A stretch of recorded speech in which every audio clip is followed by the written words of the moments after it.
Namaste everyone. So I'm a little unwell today, so just if I'm a little bit funny in the speed of my speaking, just bear with me, it will become better. I kind of like doing something when I'm unwell because sometimes my mind becomes very active and then I can't sleep.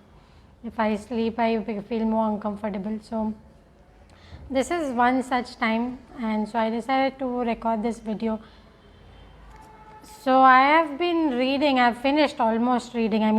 I can't really read all of it as I will explain to you, but I have finished reading this book called Ayurvedic Healing, a comprehensive guide by none other than David Frawley.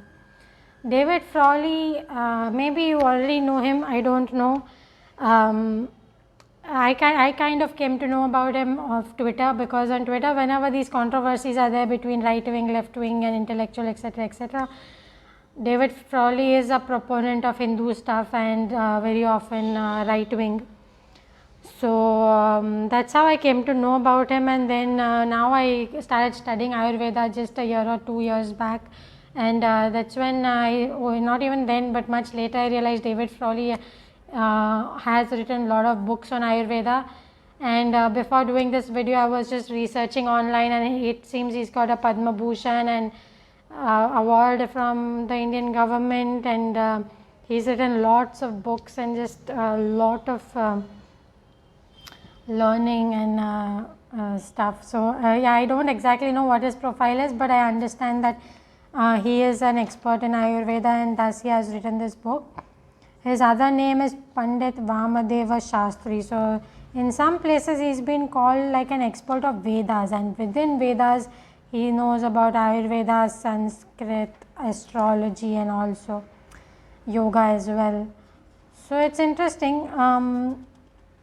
Having said that, so as I mentioned, I am reading this book that is written on Ayurvedic Healing, a comprehensive guide, and we will I'll just give you a brief kind of a review of this book, and then I'll read a little bit from it, as I usually do some kind of book reading when I've been reading a book, because some of it is pretty interesting, so I do want to talk about it, and so I will read some of those sections. So it's a really good book overall. That's the by and large kind of a review. If I have to give it in one word or one line, then it's a really good book. It's definitely worth reading it. One thing is, it does move a little fast.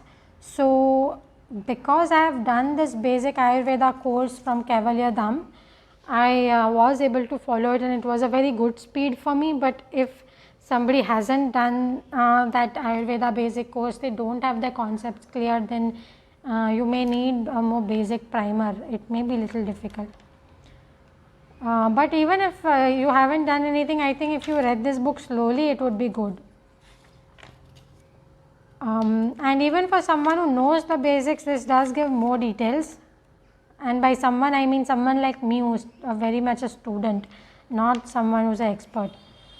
So initially, obviously, it starts with giving us some introduction about all the three doshas like vata, pitta, kapha.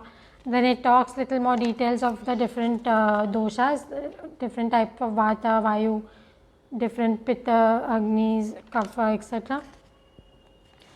Little bit about bodily systems and all these, strota, some strotams, circulation and all, not much, that's very little. There is a very nice chapter on 6 tastes, which becomes very interesting, and he has given more detail than I found even in the course and stuff. He has also given a lot of tables like this, which basically it tells which taste and what are its what kind of products give you that taste, what kind of emotions are connected to specific tastes. If you are not aware already, then the taste of the food has a big impact as per Ayurveda and maybe other traditional Indian systems as well. And the taste of the food is very much connected to the emotions that it would generate in our body. And so it also works opposite. If you are feeling certain emotion a lot, you arrange your food in such a way that it will calm that emotion down and bring equanimity, or if or you kind of have the opposite type of food, so the opposite kind of emotion rises, so it kind of balances out, something like that. So lot of stuff is there. He's also given fairly detailed again tabular format of all the 3 doshas. So all the body characteristics of strength, sensitivity, resistance to disease has been split into the character for vata, pitta, kapha types. However, one thing that was lacking, which I have realized over time, is that at the end of the day none of us are just vata, pitta or kapha as a singular, right. So we are always one double, like a dual thing, like Samali Bivi vata pitta together, pitta kapha, vata kapha, kapha vata, whatever, those kind of it's usually we have a dual dosha predominant in our system. Very rarely somebody will have only one dosha, and more rarely they will have all 3 doshas. After this, one very interesting thing he has done is he has gone into mental health, which of course everyone in Ayurveda covers, but he has looked at, so every time they talk about mental health in Ayurveda, they go to the 3 gunas, which is Sattva, Rajas, Tamas. Now as with the 3 doshas vata, pitta, kapha, there are characteristics associated with it, and understanding our signs and symptoms, we kind of do the we adopt a diet and a lifestyle which is alleviating those doshic imbalances. The same thing they will talk in terms of the mental state. They will say that you have 3 gunas, sattva, rajas, tamas. Sattva is the stable positive one, and rajas and tamas can go off balance and cause so and so mental health problems. Thus you understand the characteristics of rajas and tamas, and you change your lifestyle to kind of balance this out. The thing that he does, which is one of the first times I found someone doing, he has correlated sattva, rajas, tamas with vata, pitta, kapha, and this was something I was very curious with, but no other people are doing it. And for example, if you can see this table, I don't know if you will be able to read it, but here you have for vata types sattva, rajas and tamas. So for vata type, if you have a sattvic disposition, then they have given the details. For vata type, if you have a rajasic disposition, then they are giving the details. If you have a tamasic disposition in vata, then they are giving the various details. Same they have done for pitta types and kapha types. So this is very interesting, because you can look at it and understand, like all of us have our highs and lows in terms of our emotions and our mental health psychology. So when we are low, we can actually look at these symptoms and say, okay, there seems to be an increase of tamas because I have become hyperactive or agitated, while on the other side it seems there is an increase of there is an increase of rajas because I am hyperactive and agitated, or there is an increase in tamas because I am feeling fearful and servile or dishonest, for example. So it's very interesting. The only thing is, as I mentioned, other people have not, I've as yet not found some other Ayurvedic people making this correlation between sattva, rajas, tamas and vata, pitta, kapha, and then I was curious, so I searched on Google and it was not clear. There is not so much content available from what I found, and so maybe this is something he has done himself, which is fine. And that is one thing I realized after reading this book, that as with most doctors, as we see with allopathy, if we have a disease and we go to an allopathic doctor and they suggest a course, then very often we will say, let's get a second opinion, because at the end of the day doctors will have their own perception and they will have their own tendencies and opinions, and I am sure everyone is right to some extent, wrong to some extent, but that obviously will also apply to Ayurvedic doctors and experts, and I think this is where he has taken his own some of his own kind of understandings into it, which is fair enough. I mean, that is actually what would also at the end of the day really determine which is the really expert doctor versus the more learning based on their instincts and the things their own perception helps them figure out. One more thing is that when he is talking about the taste, it's a little bit different from the yogic diet which we follow at Isha, because in Isha we always having raw food first, but on the basis of the whole taste related thinking, he said that fruits and salads should be had after the meal. Maybe I didn't entirely understand what he said, because it was a very surprising thing, because he was saying fruits and salads and raw stuff has the astringent taste, and astringent taste should come at the end of the entire food. So you should not start with it, you should start with sweet stuff. So this is really different, because salad and raw food we always take before meals at Isha, so I don't really know. So there may be a few differences from other experts, and that's fine. I think that is what the whole thing is also, that we will you know, we also need to learn, we need to experiment, we need to try different things and see what works best for us. So as I mentioned, this whole mental health thing was very interesting, and then he talks a lot about it. He talks about Sattvic lifestyle, where he talks about you know, having the right morals and the truthfulness, honesty, humility stuff, bhakti, yoga, oil massages, diets and herbs, and you know, the Sattvic diet, colors and gems also he touches upon. Yoga meditation, he talks a lot about. The interesting thing is, at the latter part of the book, he also mentions that yoga and meditation could lead to problems if done wrongly, which is a very good point. And he has even written sections on how that can be corrected, like how you can analyze and correct those things. Then there is Sattvic diet with the 6 days, Sattvic diet for specific vata, pitta, kapha types. So I really like the details he's gone into with these gunas and the kapha dosha correlation, so that's really awesome. Then there is some amount of detail on all this you know, tonification and reduction methods, where and rejuvenation. You know, in Ayurveda we basically have these methods which kind of add nutrition to our body, and then opposing there are these methods where the detoxification is happening. So detoxification is when you are kind of lightening the body up, and nutritioning is when you are kind of you know, giving body lot of stuff, so makes the body heavier, more richer. So both those things he's going into detail. So all of this is fine, it's a kind of interesting to read it, read all this stuff. What happens after that is we go to a whole different section where he starts going very deep into treatment of specific diseases, and that by itself is very good, because if you have a specific disease of, say, headaches, or you have something of digestion, or you have arthritis, he has given a fairly good sized paragraph on it in this book.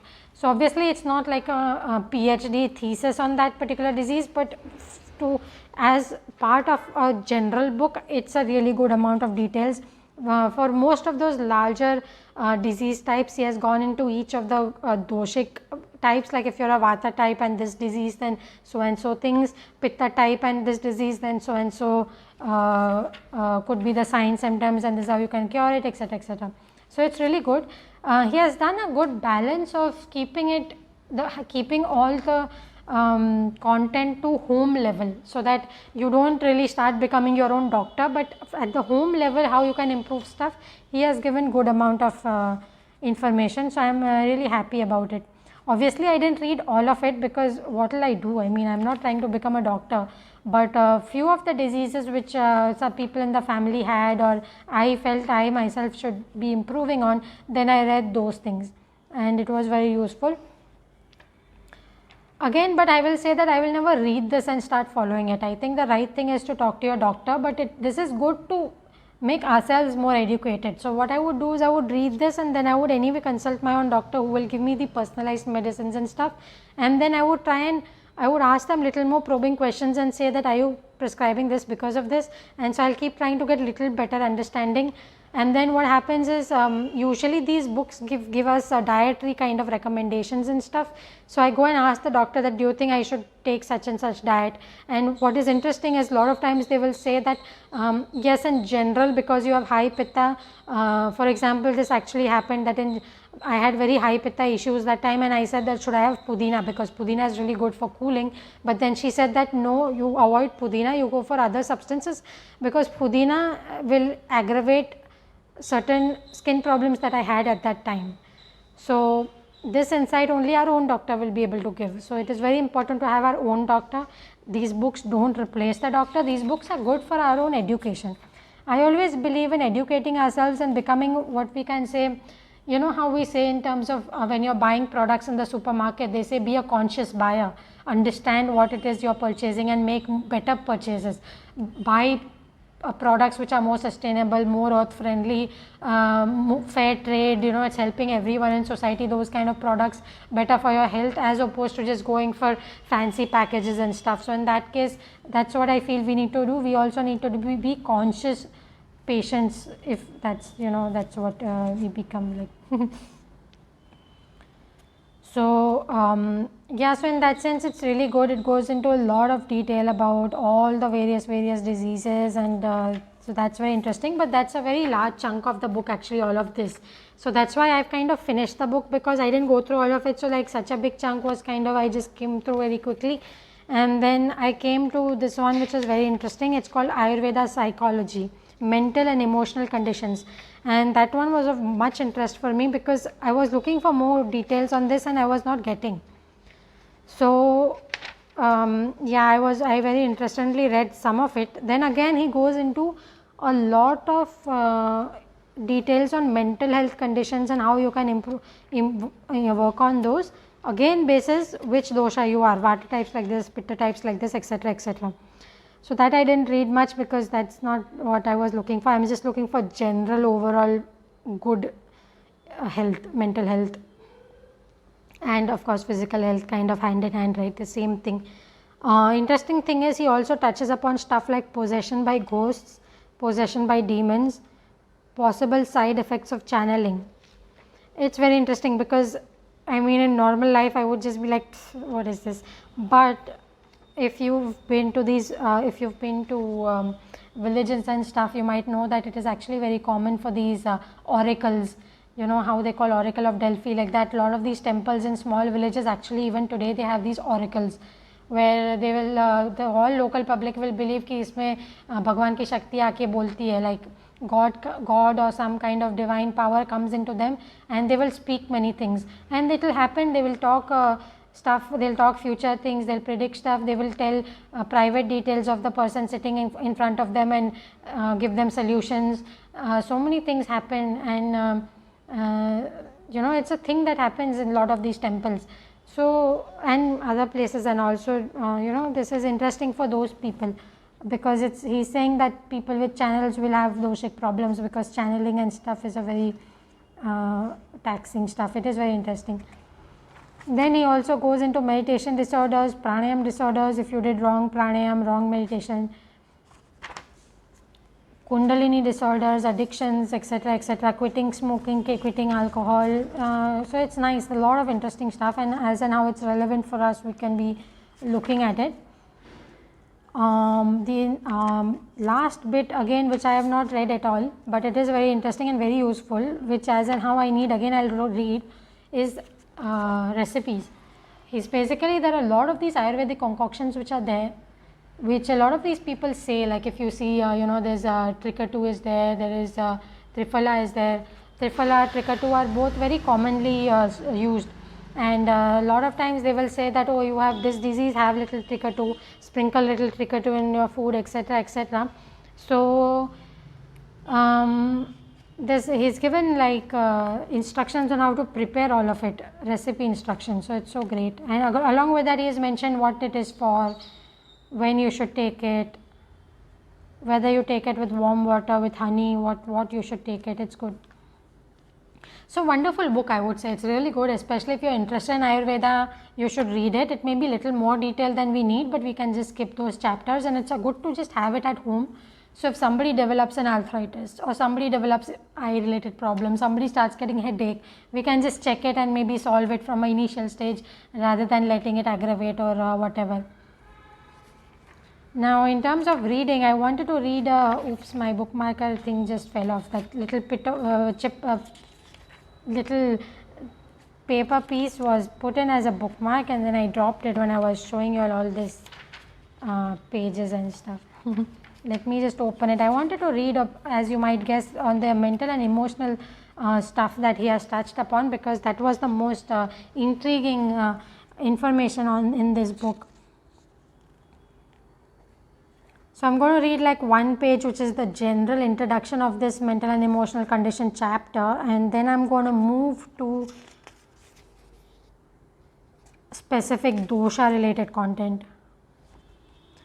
So, this is the introduction stuff. As a comprehensive system of medicine, Ayurveda treats diseases of both body and mind. It also recognizes the link between the two, prescribing meditation to treat physical diseases and diet and herbs for psychological conditions. The very concept of the doshas or biological humors contains a psychological as well as physiological orientation, with vata, pitta and kapha having mental and physical profiles. See, this is what I was saying, vata, pitta, kapha having mental and physical profiles, so mental also. The Ayurvedic treatment of mental disorders also follows a doshic model. Disease usually involves an underlying psychological or emotional imbalance.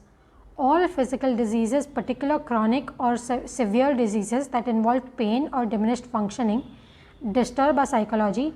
In addition, most physical diseases result from underlying psychological factors. We become unable to give proper care to our bodies when we are preoccupied with psychological or emotional problems.